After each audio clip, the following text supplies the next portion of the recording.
আসসালামু আলাইকুম রহমতুল্লাহি অবরকাতুহু। সম্মানিত দর্শক, ডক্টর মোহাম্মদ ইউনূসের যে সময়কাল, এটি অনেকটা বেহেশত এবং দোজখের মাঝামাঝি অবস্থানে আছে।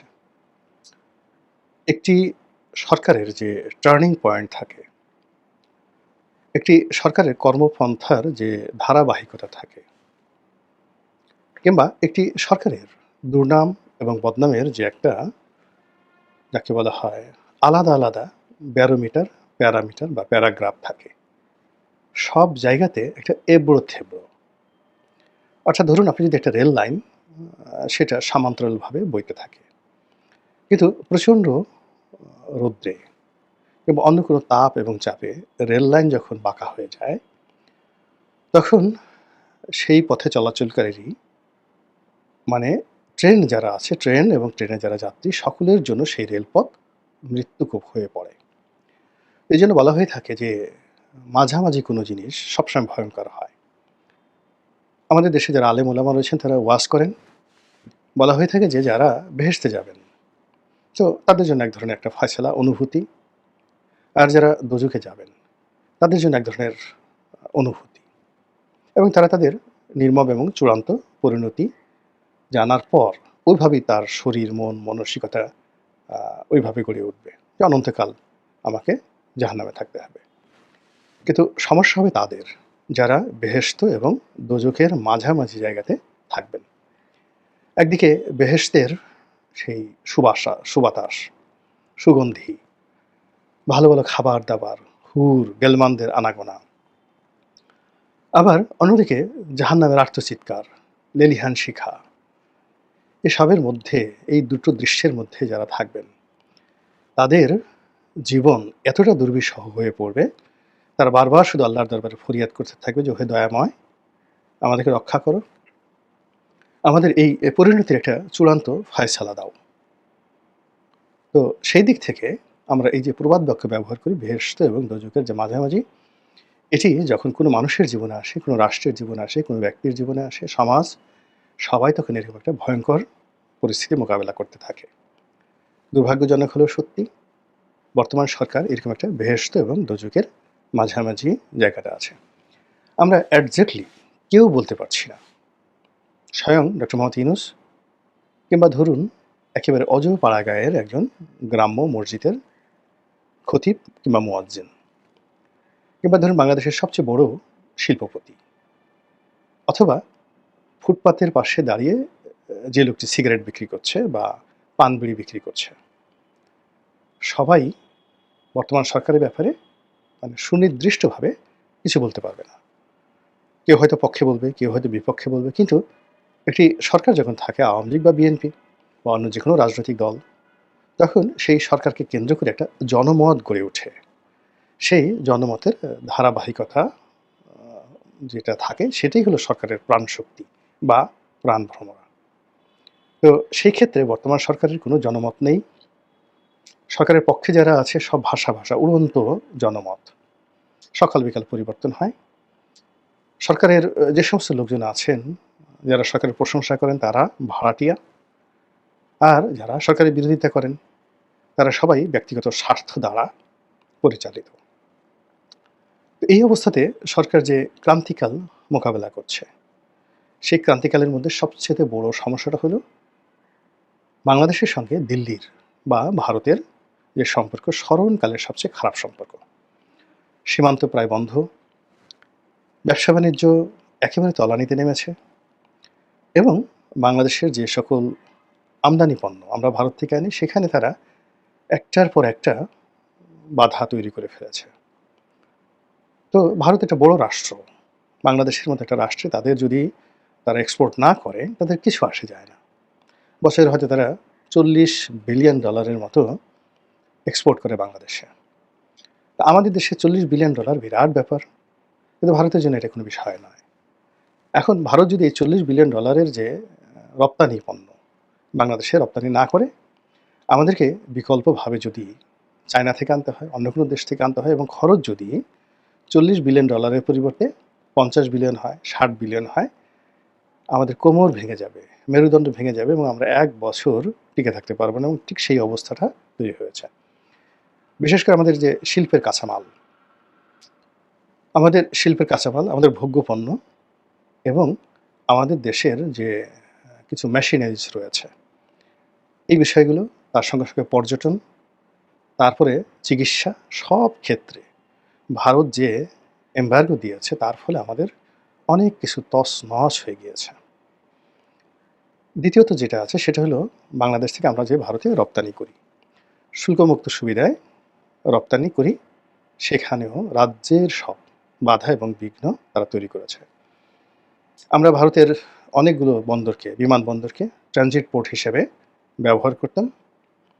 এখন ভারত সেগুলো বন্ধ করে দিয়েছে। আমরা এখন সেই ট্রানজিট পোর্ট হিসেবে ব্যবহার করতে পারছি না বিমানবন্দরকে, এবং হাজার হাজার কোটি টাকা প্রতি মাসে আমাদেরকে গচ্চা দিতে হচ্ছে। অর্থাৎ গার্মেন্টস রপ্তানি করার ক্ষেত্রে আমরা ভারতের বন্দরগুলো ব্যবহার করে আমরা ইউরোপ আমেরিকাতে রপ্তানি করতাম, এবং এটা কি সেটা বোঝাতে গেলে আরও যাকে বলা হয় আপনাদের যাকে বলা অনেকে ধৈর্যচ্যুতি ঘটতে পারে। কিন্তু ব্যবস্থাটা হলো যে আমরা ধরুন আমেরিকাতে যদি আমেরিকার দুটো আছে, ওয়েস্ট কোস্ট এবং ইস্ট কোস্ট, দুটো এলাকা। এখন ওয়েস্ট কোস্টের যে সকল বন্দর রয়েছে সে সকল বন্দরে আমরা সমুদ্রপথে মাল পাঠাবো। তো সমুদ্রপথে মাল পাঠাবো, আমাদের গার্মেন্টস কোম্পানিকে বলা হলো যে আগামী 60 দিনের মধ্যে আপনি মাল পাঠাবেন। ভালো কথা। কিন্তু আমাদের সমস্যার কারণে প্রায় দেখা যাচ্ছে যে মাল তৈরি করতে দেরি হয়। গ্যাস নেই, বিদ্যুৎ নেই, শ্রমিক অসন্তোষ। তো হাতে সময় আছে মাত্র 20 দিন, এবং এই 20 দিনের মধ্যে যদি আমি মাল পৌঁছাতে না পারি তাহলে কি হবে? পুরো মাল যাকে বলা হয় বায়াররা নেবে না, ফলে গার্মেন্টসগুলো ধসে যাবে। তো সেই ক্ষেত্রে এই ধরনের সমস্যা দূর করার জন্য আমরা কি করি? এয়ারে মাল পাঠাই, অথবা সি এয়ারে করি। অর্থাৎ আমাদের বাংলাদেশ থেকে ধরুন একটি জাহাজে করে মাল পাঠাতে যদি 30 ডেজ লাগে, তো সেক্ষেত্রে আমরা যদি এয়ারে করে এখানে মাল পাঠাই, তাকে বলা হয় ভারতের নাভাসিবা পোর্টে, এবং সেখান থেকে যদি আমরা জাহাজে পাঠাই, এটা এক ধরনের বিকল্প। অথবা আমরা এখান থেকে কন্টেনারে পাঠালাম নাভাসিবা পোর্টে, ওখান থেকে আমরা এয়ারে পাঠালাম। তো এইগুলো করে ব্যবসায়ীরা তাদের ব্যবসা টিকিয়ে রাখে এবং হাজার হাজার কোটি টাকা তারা লাভ করে। ভারত এই সুবিধাটা শেখ হাসিনার জামানাতে দিয়ে এসেছিল, এটা এই সময় বন্ধ করে দিয়েছে। এবং আমাদের বেশ কয়েকটি স্থলবন্দর, বিশেষ করে বেনাপোল, অনেকগুলো পণ্যের আমদানি এবং রপ্তানি এই বেনাপোল বন্দর দিয়ে করা যাবে না। এই নিষেধাজ্ঞার ফলে পুরো আমদানি এবং রপ্তানি মুখ থুবড়ে পড়েছে। তো এ সকল কারণে ভারতের সঙ্গে সম্পর্ক স্থাপন করা আমাদের এই বর্তমান ইউনিট সরকারের জন্য রীতিমতো একটা ফরজে কেফায়া। এছাড়া এই সরকার দীর্ঘমেয়াদে টিকতে পারবে না। এই গেল একটা। অন্যদিকে যেটা হচ্ছে, সরকার এই মুহূর্তে চীনের সঙ্গে এবং পাকিস্তানের সঙ্গে একটা ভালো সম্পর্ক গড়ে তুলেছে, এবং ঘন ঘন আমাদের দেশের রাজনৈতিক দলগুলো এবং ডক্টর মোহাম্মদ ইউনূস সরকারের কর্তা ব্যক্তিরা চীন দেশে যাচ্ছেন, যেটা ভারত আরও বিক্ষুব্ধ হয়ে পড়েছে, ভীষণ রকম বিক্ষুব্ধ হয়ে পড়েছে। এবং এরই মধ্যে যেটি হচ্ছে সেটি হলো চীনের সঙ্গে কতগুলো কৌশলগত সামরিক চুক্তি, সামরিক সম্পর্ক, তারপরে কৌশলগত অর্থনৈতিক সম্পর্ক, এগুলো নিয়ে খুব কথাবার্তা হচ্ছে।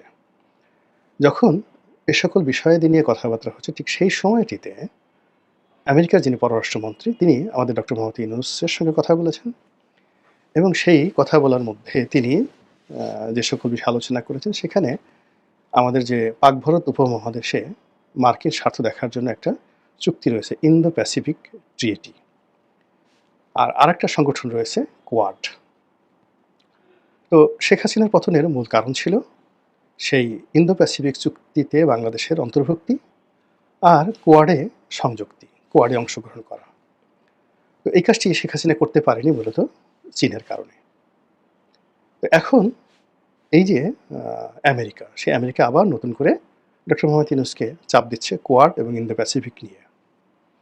আবার আমেরিকার সাথে ভারতের যে সম্পর্ক, সেই সম্পর্কের ক্ষেত্রে আমেরিকা বলছে যে ঠিক আছে, তারা যদি কোয়াডে আসে, ইন্দো প্যাসিফিকে যদি যুক্ত হয়, এবং সেখানে চট্টগ্রাম বন্দর যদি ডিপি ওয়ার্ল্ডকে দিয়ে দেওয়া হয়, আমেরিকান কোম্পানি, দুবাই পোর্ট, তো নাম দুবাই পোর্ট, ডিপি ওয়ার্ল্ড, কিন্তু এটার মালিকানা আমেরিকান। তো এটা যদি ইউনূস সরকার করে, তারপরে সেন্ট মার্টিন নিয়ে যে সকল কথাবার্তা শুনছি সেগুলো যদি হয়, তারপরে করিডোর নিয়ে যে সকল কথাবার্তা হচ্ছে সেগুলো যদি হয়, তাহলে ভারতের উচিত ইউনূস সরকারকে সহযোগিতা করা, এবং এই কাজটি করলে তাদেরকে চীন থেকে সরানো যাবে। এবং চীনের সাথে যদি ডক্টর মোহাম্মদ ইউনূস সরকারের একটা গভীর সম্পর্ক হয়ে যায়, তাহলে আর যা হোক না কেন চীন তো এরকম একটা রেজিম, তারা কখনো কোনো দেশে গণতন্ত্রকে প্রমোট করে না। তারা সবসময় ফ্যাসিবাদী, তারপরে স্বৈরশাসন, একদলীয় শাসন, এগুলোকে সবসময় তারা প্রমোট করে। আর আমেরিকা এবং ভারত আর যাই হোক না কেন, তারা তাদের মতো করে সেখানে একটা গণতন্ত্রের যাকে বলা একটা সাইনবোর্ড তারা রাখে। তো সেই দিক থেকে আমেরিকা প্রথমত সরাসরি ডক্টর মোহাম্মদ ইউনূসের সঙ্গে একটা ডিল করতে চাচ্ছেন, এবং যেটা এখন স্পষ্ট যে ডক্টর মোহাম্মদ ইউনূসের ক্ষমতায় গ্রহণ, তার ক্ষমতায় পদায়ন, তার ক্ষমতায় থাকা এবং ক্ষমতা পরিচালনা, সব কিছুর পিছনে আমেরিকার যে একটা বিরাট ভূমিকা আছে। সেটা ডিপ স্টেট হতে পারে, সেটা আরও অনেক কিছু হতে পারে, যার কিছু কথা ডক্টর মোহাম্মদ ইউনূসের যারা মেন্টর, যারা তার তাত্ত্বিক গুরু এবং এই সরকারকে যারা টিকিয়ে রেখেছেন, তাদের বুদ্ধি দ্বারা, প্রজ্ঞা দ্বারা তারাই স্বীকার করেছেন যে ডক্টর মোহাম্মদ ইউনূসের ক্ষমতা আসার পেছনে আমেরিকার ডিপ স্টেটের একটা বিরাট ভূমিকা ছিল, এবং শেখ হাসিনার পতনের পেছনে আমেরিকার সরাসরি সক্রিয়, আবার বলছি সরাসরি সক্রিয় একটা ভূমিকা ছিল। তো কাজেই আমেরিকাকে আসলে বাদ দেওয়া সম্ভব নয়। আমেরিকাকে কোনো অবস্থাতেই অ্যাভয়েড করা সম্ভব নয়, এবং কোনো অবস্থাতেই আমেরিকাকে অ্যাভয়েড করে চীনের সঙ্গে বন্ধুত্ব করা এই সরকারের পক্ষে সম্ভব নয়।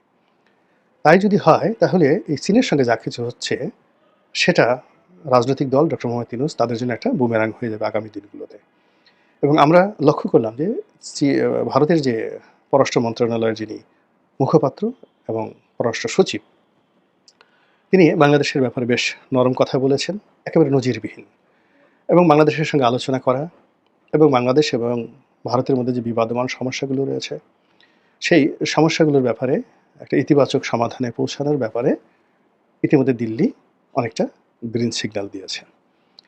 তো এই যে গ্রিন সিগন্যাল, অর্থাৎ দিল্লি এবং আমেরিকার গ্রিন সিগন্যাল, এটা ডক্টর মোহাম্মদ ইউনূস যদি গ্রহণ করে, তাহলে রাশিয়া, চীন, এই যে বলয়টা, শক্তির বলয়টা অ্যাবসলিউটলি তাদের বিরুদ্ধে চলে যাবে।